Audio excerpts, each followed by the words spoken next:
Welcome to my YouTube channel tech the box.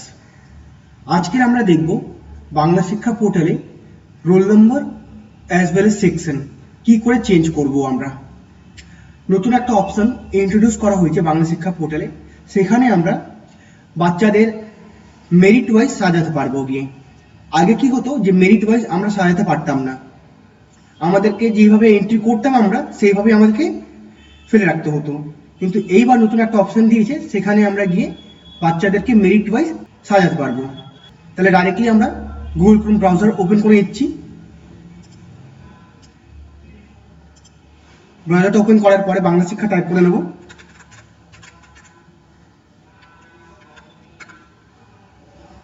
তারপর আমরা বাংলা শিক্ষার পেজে চলে যাব। ওয়েবসাইটটা ওপেন হয়ে গেছে। লগ ইন বাটনে ক্লিক করে লগ ইন পেজে চলে যাচ্ছি আমরা। User ID, password and captcha দেওয়ার পরে আমরা সাইন ইন বাটনে ক্লিক করে নেব। আমরা স্কুল লগ ইন করে ফেলেছি। এবার আমরা আরেকটি চলে আসবো যে আমরা মেরিট ওয়াইজ কি করে বাচ্চাদেরকে সাজাতে পারবো পোর্টালে ক্লাস ওয়াইজ। আমি রেড অ্যারো দিয়ে পয়েন্ট আউট করে দিচ্ছি যেখান থেকে আপনারা ওই অপশনটা খুঁজে পাবেন। তাহলে আমি রেড অ্যারো দিয়ে মার্ক করে দিয়েছি, যেটা হচ্ছে স্টুডেন্ট এন্ট্রি স্ল্যাশ আপডেট। এই মেনুতে আপনি ক্লিক করবেন। ক্লিক করার পরে সবার থেকে যে লাস্ট অপশনটা দেখতে পাচ্ছেন আপনারা, update section slash roll number, এখান থেকে গিয়ে আপনারা সেকশন বা রোল নাম্বার চেঞ্জ করতে পারবেন আর বাচ্চাদেরকে মেরিট ওয়াইজ সাজাতে পারবেন। আমি দুটোই রেড অ্যারো দিয়ে মার্ক আউট করে দিয়েছি। এবার আমি আপডেট সেকশন স্ল্যাশ রোল নাম্বারে ক্লিক করে অন্য একটা পেজের মধ্যে ওপেন করে নেব পেজটাকে। দেখুন পেজটা ওপেন হয়ে গেছে। Update students class section and roll number for academic session 2023 to 2024। আমি যে কোনো একটা ক্লাস র্যান্ডামলি চুজ করে দেখাচ্ছি আপনাকে। ফর এক্সাম্পল আমি ক্লাস 2টাই সিলেক্ট করে নিচ্ছি।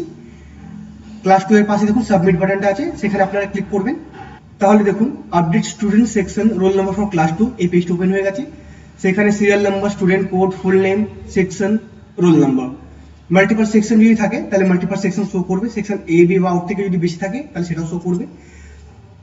আপনি যদি মনে হয় যে কোনো একটা স্টুডেন্টকে অন্য একটা সেকশনে ট্রান্সফার করবেন, সেটাও করতে পারেন। এবার এখানে বাই ডিফল্ট 1 2 3 4 করে করা ছিল। এবার যদি আমি চাই যে প্রথম যে ক্যান্ডিডেটটা আছে ও 1 নম্বর থাকবে না রোল নাম্বার মেরিট ওয়াইজ, ওর রোল নাম্বারটা হবে গিয়ে সাপোজ 2। আর সেকেন্ড যে ক্যান্ডিডেটটা আছে ওর রোল নাম্বার 2 করা আছে, তাহলে হিসাব মতন এ যদি র্যাঙ্ক 5 হয়ে থাকে তাহলে আমি ওর র্যাঙ্কটা এখানে মেরিট ওয়াইজ 5 দিলাম। তাহলে এইভাবে করে প্রতিটা বাচ্চার জন্য আমাকে রোল নাম্বারটা দিয়ে দিতে হবে মেরিট ওয়াইজ। আর একটা জিনিস লক্ষ্য করতে হবে, সেম নাম্বার দেওয়া যাবে না। যদি কোনো ক্যান্ডিডেট সেম স্কোর করে থাকে তাহলে কিন্তু এখানে পুট করা যাবে না same roll number. Same roll number put করলেই ডুপ্লিকেট শো করবে।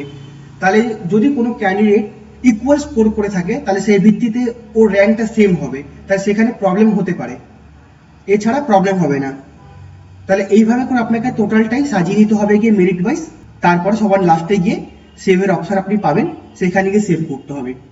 তাই এটা আমি বললাম, সবার লাস্টে গিয়ে সেভ বা সাবমিট বাটন পাবেন। তাই দেখুন এখানে সাবমিট বাটন আছে, গ্রিন বাটন। মার্কিংটা করার পরে বা মেরিট ওয়াইজ সাজানোর পরে বাচ্চাদেরকে আপনি সাবমিট বাটনে ক্লিক করে দেবেন, তাহলে ওটা আপডেট হয়ে যাবে গিয়ে। তাহলে এইভাবে করে আমাদেরকে সেকশন বা রোল নাম্বার চেঞ্জ করতে হয়, বা আমরা যদি চাই মেরিট ওয়াইজ বাচ্চাদেরকে সাজাবার জন্য বাংলা শিক্ষা পোর্টালে, তাহলে সেটা আমরা এখান থেকে করতে পারবো গিয়ে। তাহলে এটাই হচ্ছে গিয়ে প্রসেস। যদি কোনো প্রশ্ন থেকে থাকে আপনারা কমেন্ট বক্সে কমেন্ট করবেন, তার উত্তর দেওয়ার চেষ্টা করবো আমি। Thank you all for watching the video.